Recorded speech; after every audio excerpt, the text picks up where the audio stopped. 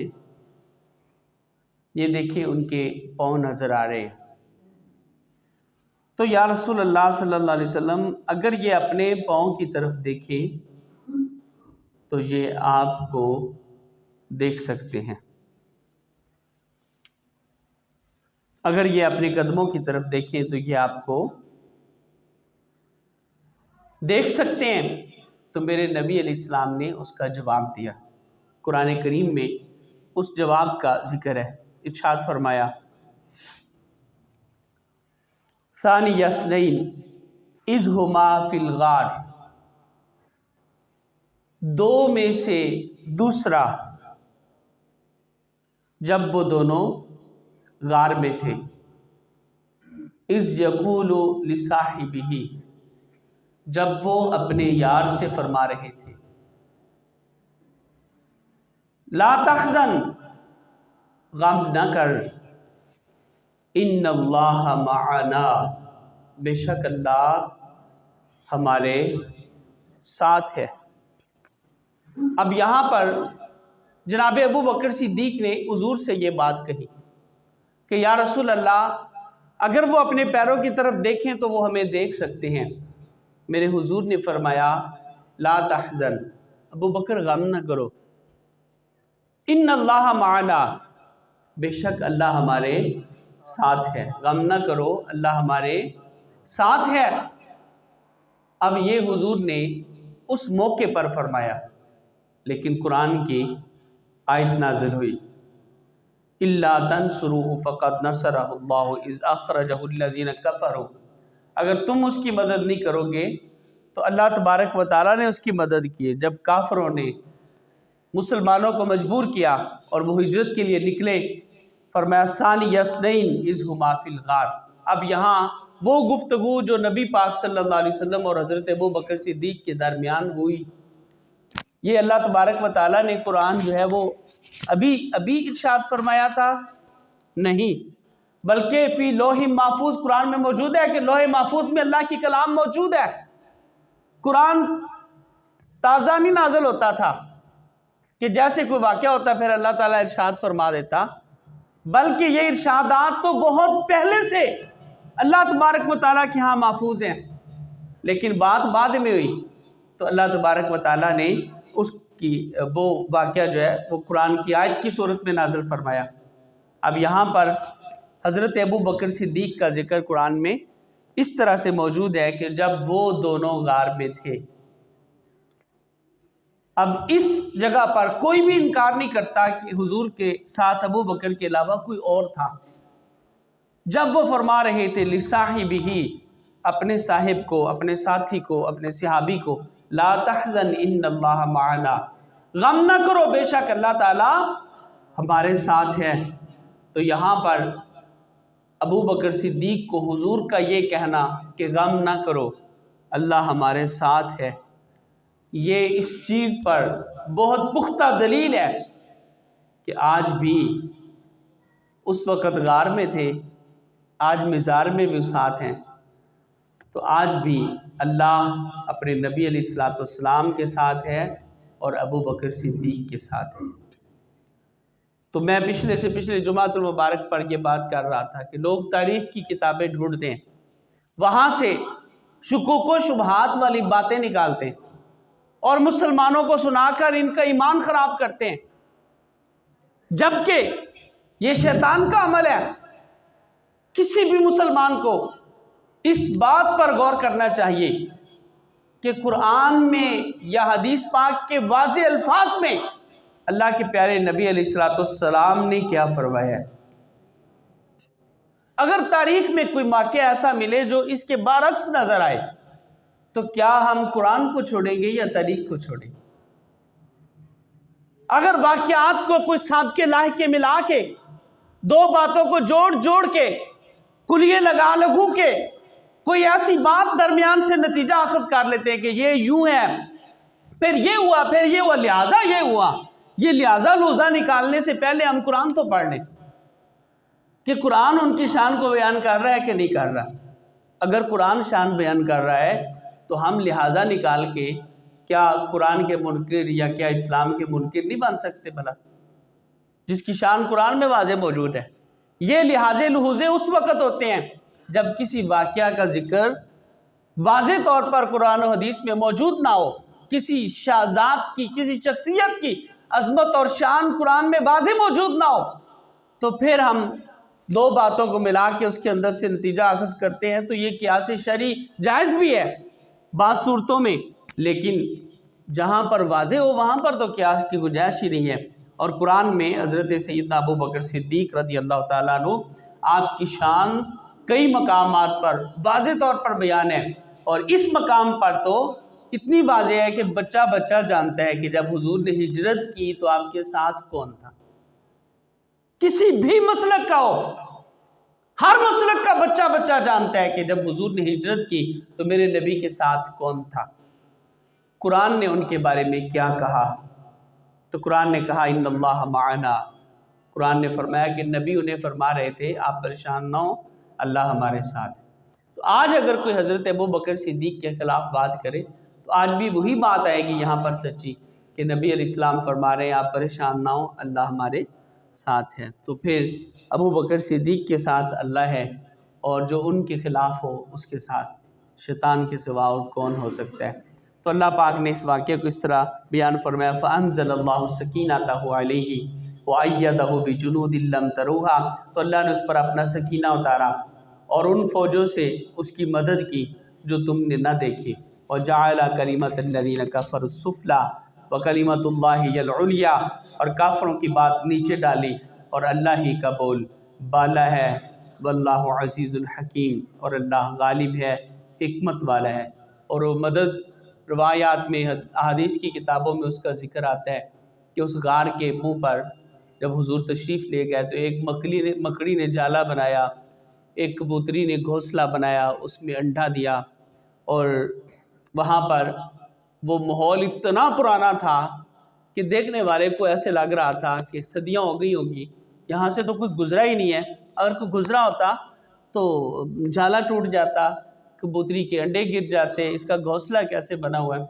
تو ابھی 3 دن 4 دن پہلے، چند دن پہلے تو وہ نکلے ہیں مکہ سے، تو یہ یہاں پر نہیں ہو سکتے۔ وہ منظر، وہ ماحول دیکھ کر کافر میرے نبی علیہ السلام کے پاس جا کے بھی واپس آ گئے۔ یہ اللہ تعالیٰ کی مدد تھی، اور اس مدد میں جو حضور علیہ السلام کے ساتھ انسانوں میں مددگار تھے وہ حضرت ابو بکر صدیق رضی اللہ تعالیٰ عنہ تھے۔ تو آج ان کا یوم وصال ہے۔ دنیا بھر میں جو حضور الاسلام کے وفادار امتی ہیں وہ انہیں خراج عقیدت پیش کر رہے ہیں، ان کے لیے ایصال ثواب کر رہے ہیں، ان کے لیے دعا کر رہے ہیں، اور ان کے وسیلے سے حضور کی امت کے لیے بھی دعا کرنی چاہیے کہ اللہ تبارک و تعالیٰ اپنا فضل کرے اور دین اسلام کو غلبہ نصیب فرمائے۔